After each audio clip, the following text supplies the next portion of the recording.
guys.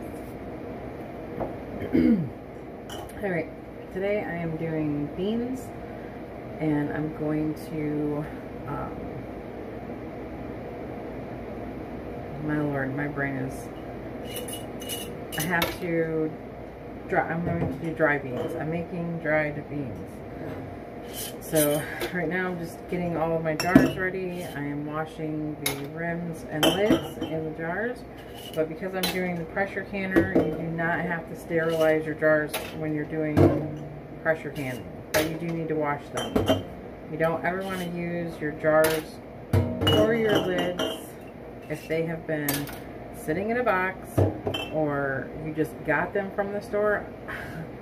It drives me crazy when I see people, and I'm sure it's because they just don't know, but like, I don't wear clothes from the store. I wash them first. So I wouldn't put my food in something that I'm not going to wash first. I wouldn't even put my body in something that I bought from the store that's clothing.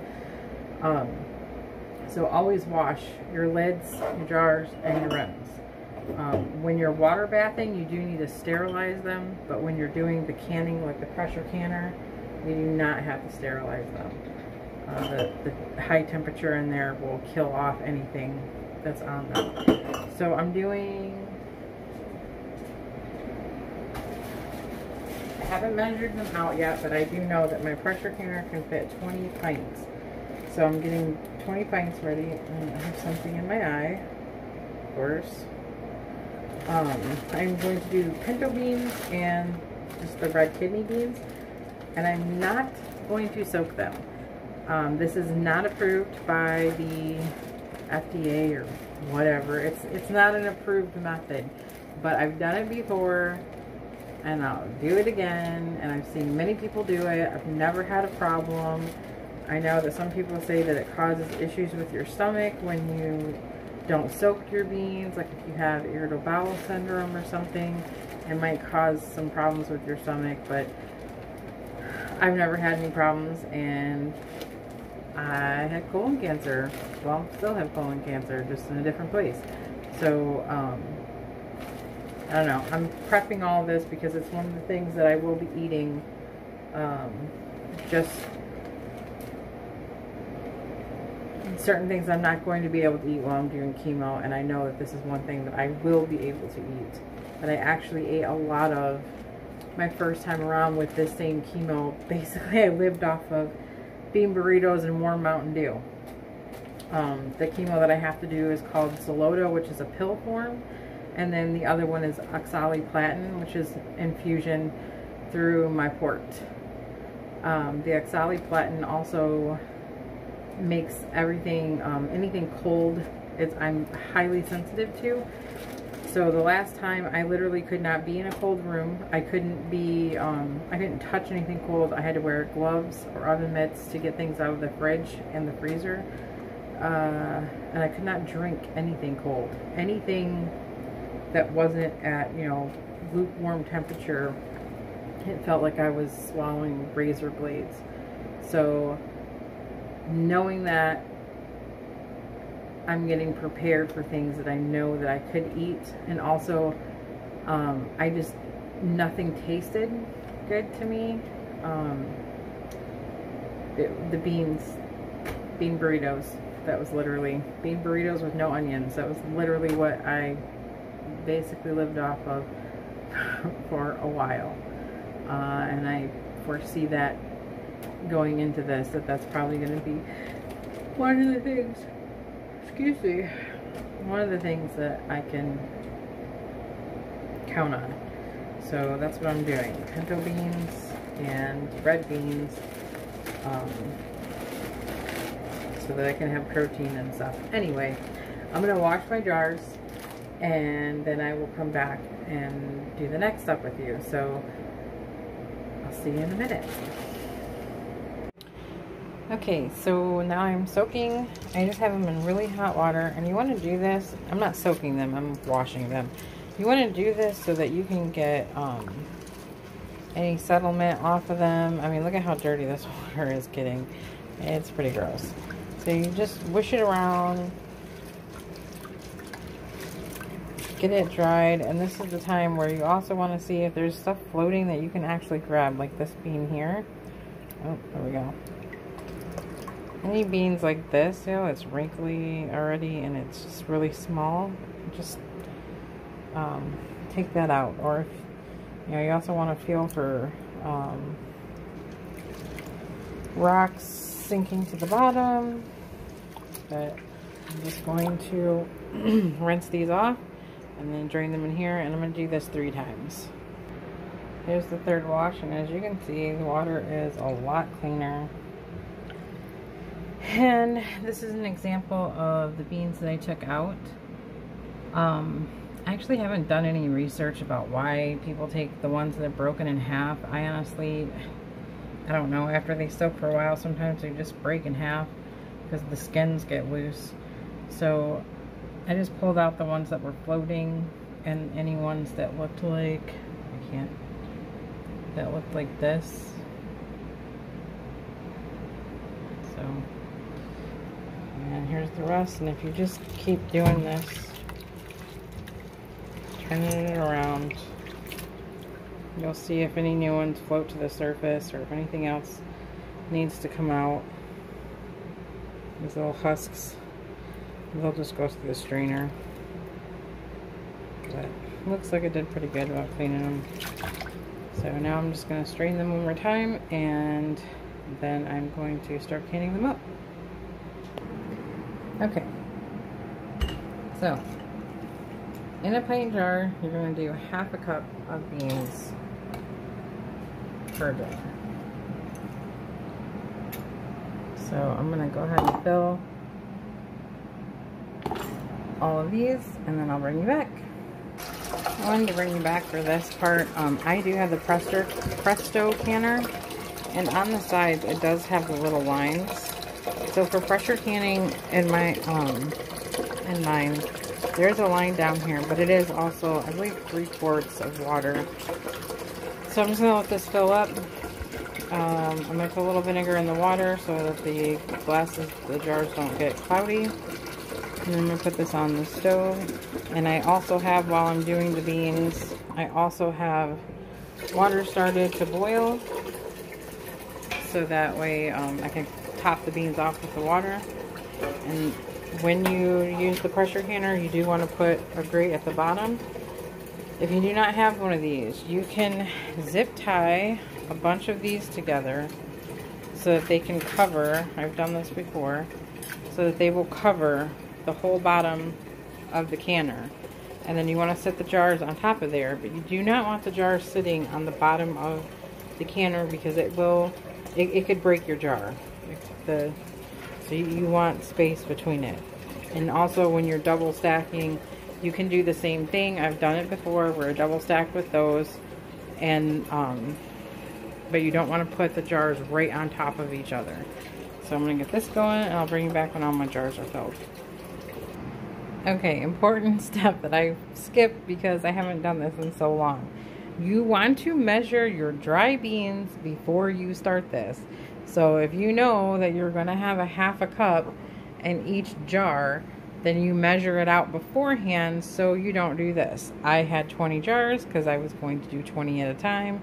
I was going to do the bento beans and the kidney beans, but now I have too much. So I will try to leave a comment like at the beginning of this video to say that, so that way if you guys are doing step by step and following me, you don't make the same mistake. So these are all full. I'm going to fill them up with I'm going to put a 1/2 teaspoon of salt in each one. Now if you can do seasoning in these, but I don't. It is a time saver if you have a seasoning, and the beans taste a little better if you're going to eat them plain. But because I use these for so much, and because I don't know what I'm going to be sensitive to after chemo, I don't want to flavor them with anything other than salt. And you don't really even need to use the salt. You can just use water. But I like the salt in them. I do like the taste of that. And I know that I don't have any problems with that after chemo. So that's what I'm going to do. So before I put my lids and rims on these, I'm going to take a paper towel and put some vinegar on it, just some white vinegar. And you want to wipe this rim all the way, because if you're either using a Tattler lid, which comes with this little ring, or these lids, you are going to want that seal to be uninterrupted. So basically right now, you know, just me touching it with my finger oils can leave a little bit of oil on the rim, and it could cause this not to seal properly.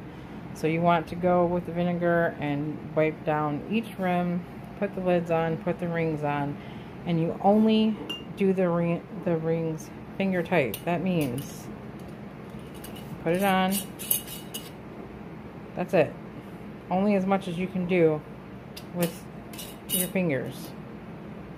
Okay, so I'll bring it back when I put it in the canner. Okay, one more thing I forgot to tell. You do want to get in there and stir these around a bit just to make sure there's no like air pocket or anything. Then wipe the rim around. So I'll just go like this, and you want to use a non-reactive utensil, so a wooden spoon, or I mean, okay, so I did non-reactive, and also you don't want to use metal because you don't want to chip your jar. So plastic or a wooden spoon, and that way, you know, when you're going like this and getting it in there, you're not scraping the sides of your jar and banging them and everything. And now that I have the salt in here, they're floating to the top. Parts of me wants to just take the ones that are floating at the top and take them out, but I'm going to leave them. Yeah, I think I'm going to leave them. So if you've done this before, please leave a comment of if you would take these out or leave them in. Thanks. Okay, so with the regular metal fans, oh, of course, cats. Suggest if you have animals, anything that you have on your counter, take it off and just use brand new towels and everything, because I swear that thing was clean, but because it was sitting here before I used it with clean dishes on it, it's got cat hair because I have 3 cats. So with these, you no longer have to boil these. You can just set them. I've already cleaned. I'll just walk you through the process. So here is my vinegar. I'm going to clean the rim.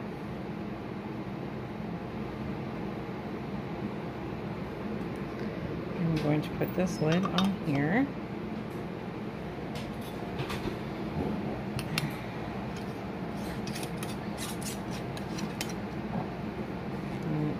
Finger tight. So that's it. Alright. With these,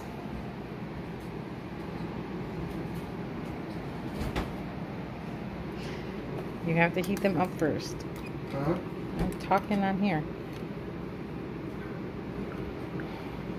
You don't have to boil them, but you do have to heat them up to get them soft. And you put them on.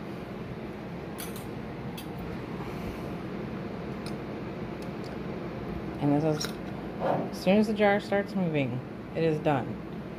Doesn't seem like that's gonna work, but it will. The ring will expand and it'll be fine. And then when you take these out, you have to twist these down. And I will try to remember to do that when I come back. But when you take these out, you use your jar lifter, you take it out. You want to wear something protective on your hands just in case you don't have that seal on there, right? Because it will blow out the side. And then you twist this down after it comes out. But as for putting it in, I'll do it again. So clean the rim. Grab it out of the hot water.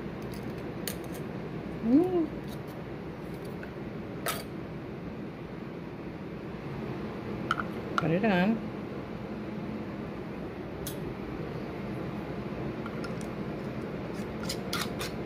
As soon as the jar starts moving. That's it. So what I recommend is that you go on the website, Tattler Lid website, and you watch a video on how to do this. You learn how to do it.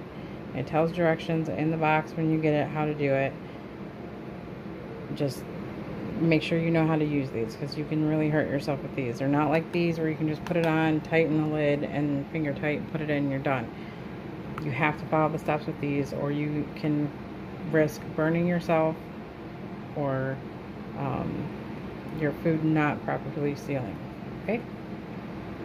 Okay. On the Presto, you have these arrows. They have to be lined up. I want to add, you know, all the how-to videos and everything that you watch, you always need to take in mind that is how that person does it. It's not always the way it is supposed to be done. So this is the Tattler lids. Not only does it have the directions on the back of the box, they also have a website where you can go and you can look up the actual video that they produce telling you how to use their product.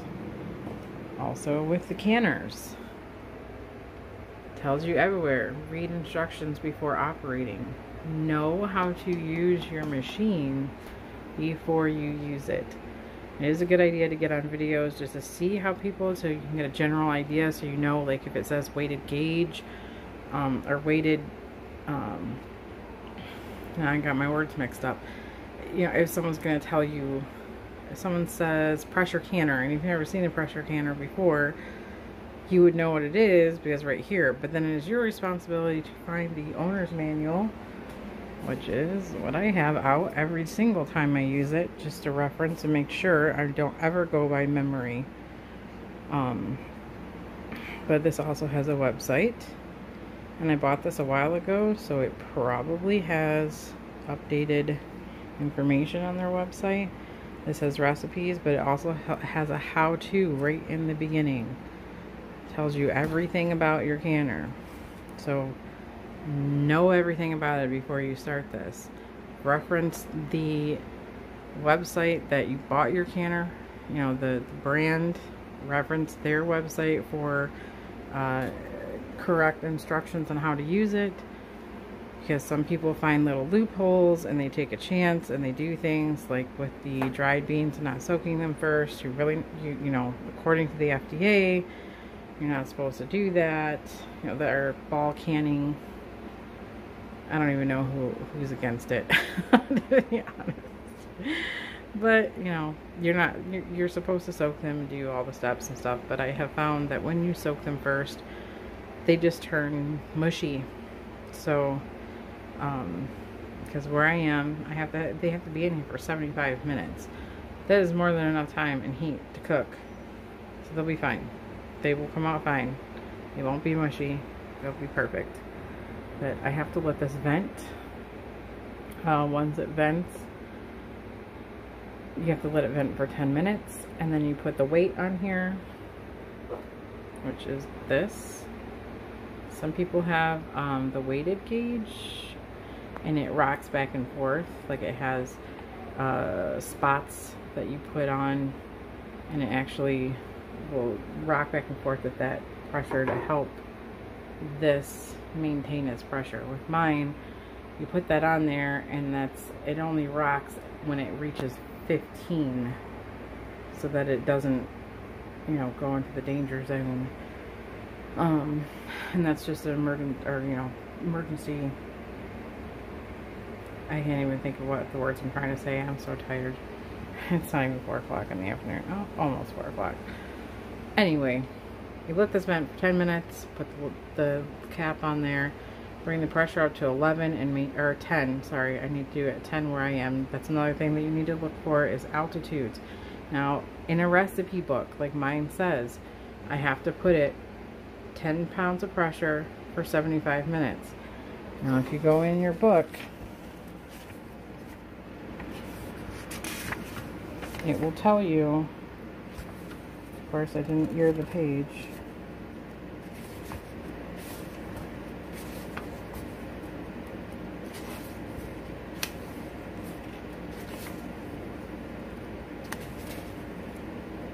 Okay.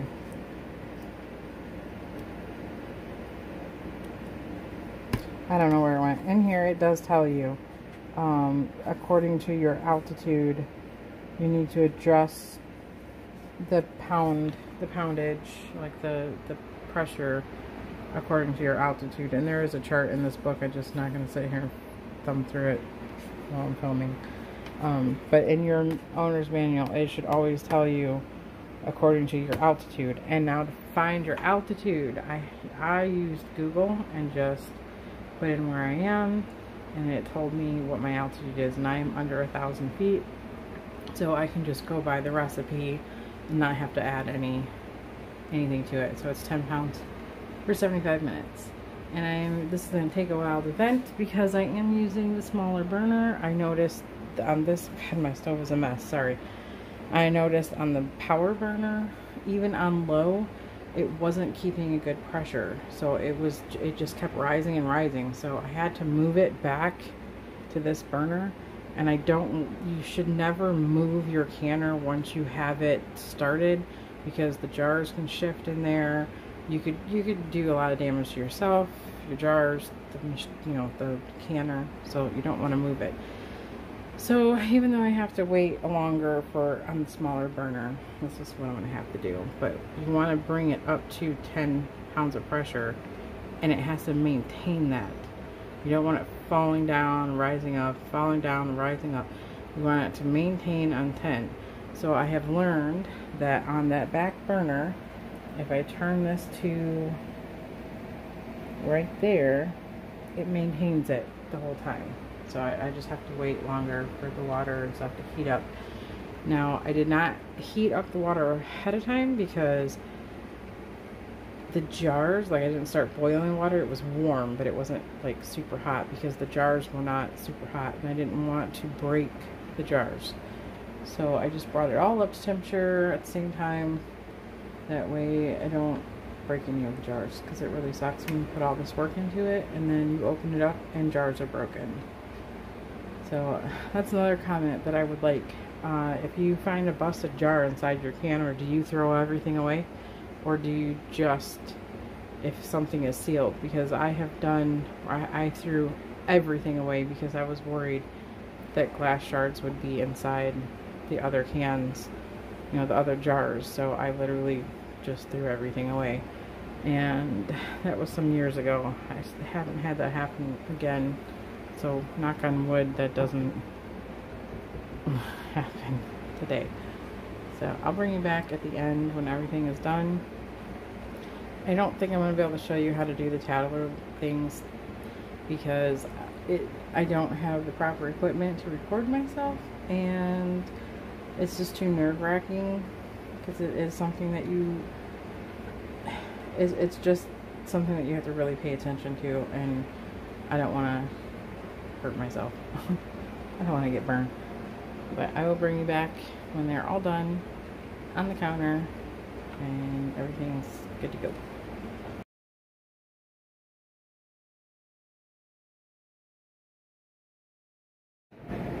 Okay. These have been sitting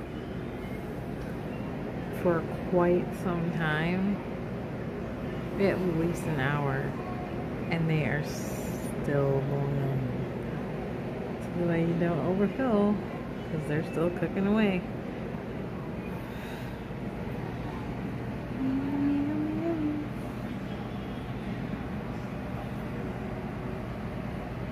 And this is why I don't video a lot when I'm doing cannings, because even though in the video I said I need to put vinegar in there, I forgot.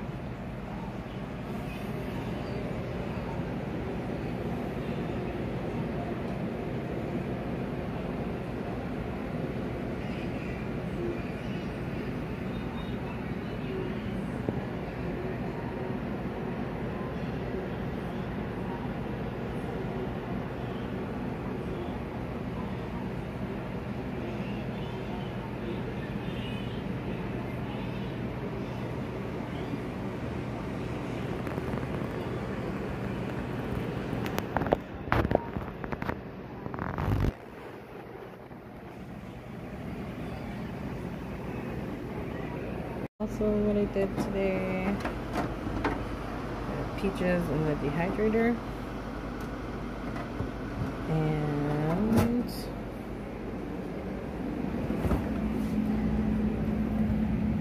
peaches in the freezer. And I also have some meals prepped up: lasagna, stuffed shells, pancakes.